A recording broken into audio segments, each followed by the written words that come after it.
Ayo mulai ya. Oke, Assalamualaikum warahmatullahi wabarakatuh. Kami dari kelompok 4 ingin mempresentasikan tentang audit sistem informasi layanan digital marketing pada PT Positif Republik Group. Dari saya sendiri, Raffi Prayata dengan NIM 19220812. Saya Muhammad Rafli Kurniawan dengan NIM 19220640.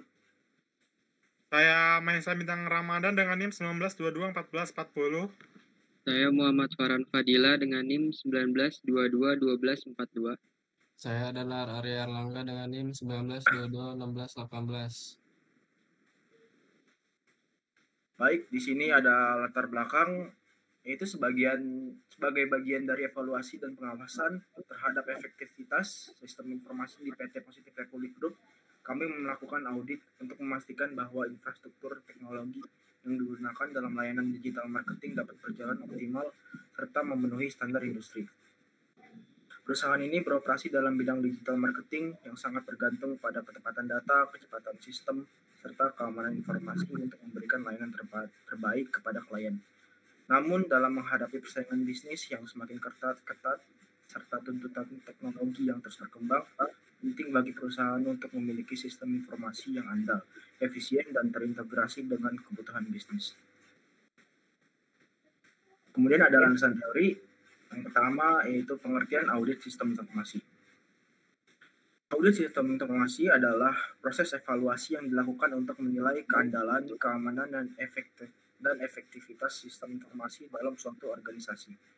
Tujuan utama dari audit ini adalah untuk memastikan bahwa sistem informasi mampu mengamankan aset, menjaga integritas data, mendukung pencapaian tujuan bisnis secara efektif, serta menggunakan sumber daya. Yang kedua ada pengertian COVID-4. COVID-4 atau Control Objective for Information and Regulatory Technology adalah kerangka kerja yang dikembangkan oleh ISAKA atau membantu organisasi dalam tata kelola dan pengendalian teknologi informasi atau TI. COVID-4 berfungsi sebagai standar yang memberikan pedoman bagi perusahaan dalam mengelola risiko, meningkatkan efisiensi, serta memastikan kepatuhan terhadap regulasi TI. Lalu yang ketiga ada maturity level. Maturity level atau tingkat kematangan dalam audit sistem informasi adalah skala pengukuran yang menilai sejauh mana proses tata kelola TI dan pengelolaan sistem informasi suatu organisasi telah mencapai standar optimal. Yang keempat, digital marketing. Strategi pemasaran yang memanfaatkan platform dan teknologi digital seperti internet, media sosial, mesin pencari, email, dan aplikasi untuk menjangkau audiens target, membangun interaksi dan engagement, meningkatkan konversi penjualan, menganalisis hasil secara real time. Metode penelitian. Metode pengumpulan data. Metode pengumpulan data yang digunakan dalam penelitian ini adalah metode survei dengan menggunakan kuesioner. Kuesioner dirancang untuk memperoleh data yang relevan, objektif, dan sesuai dengan kondisi nyata di lapangan tanpa memanipulasi. Sehingga data yang diperoleh merupakan data yang sesungguhnya dan dapat dijadikan dasar analisis audit. 2. Perhitungan data kuesioner.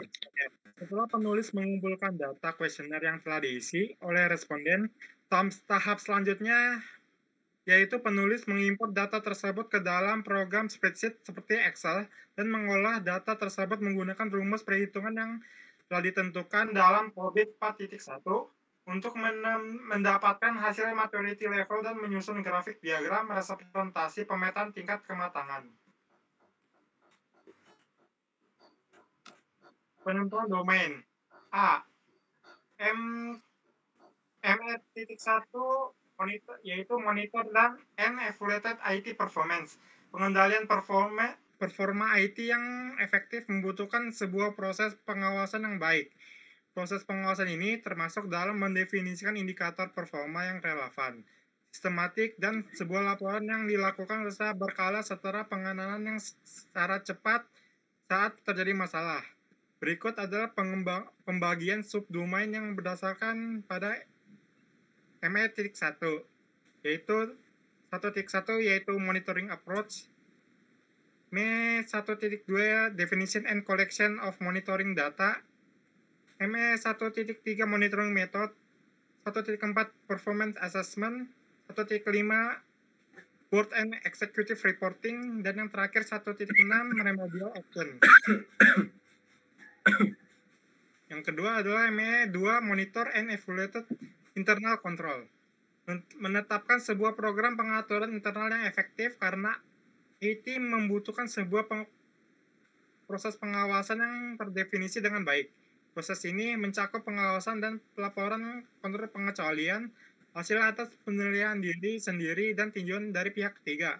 Berikut adalah pembagian subdomain yang berada pada ME 2, yaitu pertama monitoring of internal control framework, supervisory review, control exception, dan yang terakhir control self-assessment. Oke, selanjutnya ada perhitungan tingkat kematangan dengan ME1 monitor dan evaluate IT performance.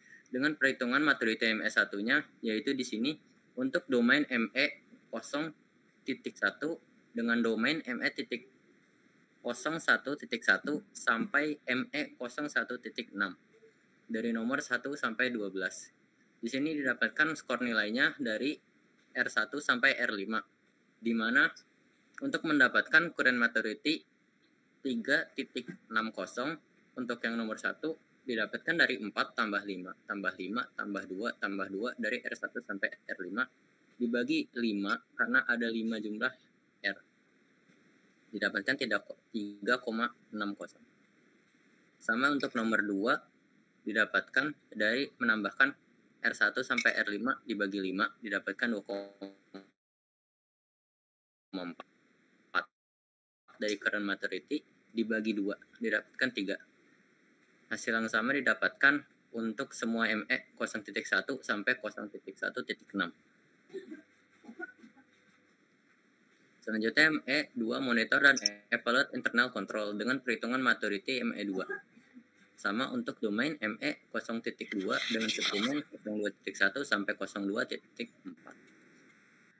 Di sini current maturity-nya juga didapatkan dari penjumlahan R1 sampai R5 yaitu 3, 5, 4, 3, dan 4 dibagi 5 didapatkan 3,8. Untuk yang keduanya juga 4 tambah 5 tambah 5 tambah 2 tambah 5 dibagi 5 didapatkan hasil 4,2 dengan nilai rata-rata didapatkan dari 3,8 tambah 4,2 didapatkan 4. Dengan total yang didapatkan dari penjumlahan semua current maturity yaitu 3,43.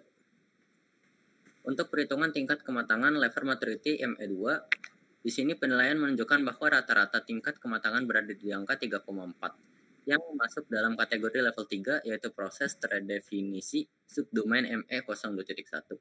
Pemantauan kerangka pengendalian internal mendapatkan skor tertinggi yaitu 4 diikuti dengan ME 2.0.2,4 penilaian mandiri atas pengendalian dengan skor 3,6. Di kedua subdomain ini sudah berada pada level 4, dikelola dan terakar. Artinya proses yang dijalankan sudah teratur, bisa diukur dengan jelas. Sini ada analisis tingkat kesenjangan gap. Ini berikut rangkumannya. Di sini ada tabel di samping menunjukkan perbandingan antara current maturity, tingkat kematangan saat ini, dan expected maturity, tingkat kematangan yang diharapkan untuk dua domain, yaitu Mi1 dan Mi2. Pada domain Mi1, monitor and evaluasi in performance, tingkat kematangan saat ini adalah 3,27. Sementara tingkat kematangan yang diharapkan adalah 3, sehingga terdapat selisih gap sebesar 0,27. Pada domain Mi2, monitor and evaluasi internal control, tingkat kematangan saat ini adalah 3,41 dengan tingkat kematangan yang diharapkan tetap 3, menghasilkan gap sebesar 0,41. Dari perhitungan kedua domain tersebut diperoleh rata-rata gap sebesar 0,34. Sini ada kesimpulan positif Republic Group telah mencapai tingkat kematangan yang memadai dalam pengawasan kinerja TI Mi1 dan kontrol internal Mi2. Pada Mi1 meskipun masih terdapat gap sebesar 0,73, sistem telah terdokumentasi sesuai standar definite proses mencerminkan tingkat kematangan yang cukup baik. Sementara itu, dalam Mi-2, pengawasan dan evaluasi terhadap kontrol internal telah berjalan efektif dengan gap sebesar 0,59, menunjukkan fondasi yang kuat dan terstruktur dalam proses pengendalian internal. Secara keseluruhan, meskipun belum sepenuhnya mencapai tingkat kematangan yang diharapkan, perusahaan berada di jalur yang tepat dan dapat memanfaatkan hasil evaluasi ini sebagai dasar untuk peningkatan berkelanjutan ke depannya. Baik, itu saja presentasi dari kami, kelompok 4. Kurang lebihnya mohon maaf. Assalamualaikum warahmatullahi wabarakatuh.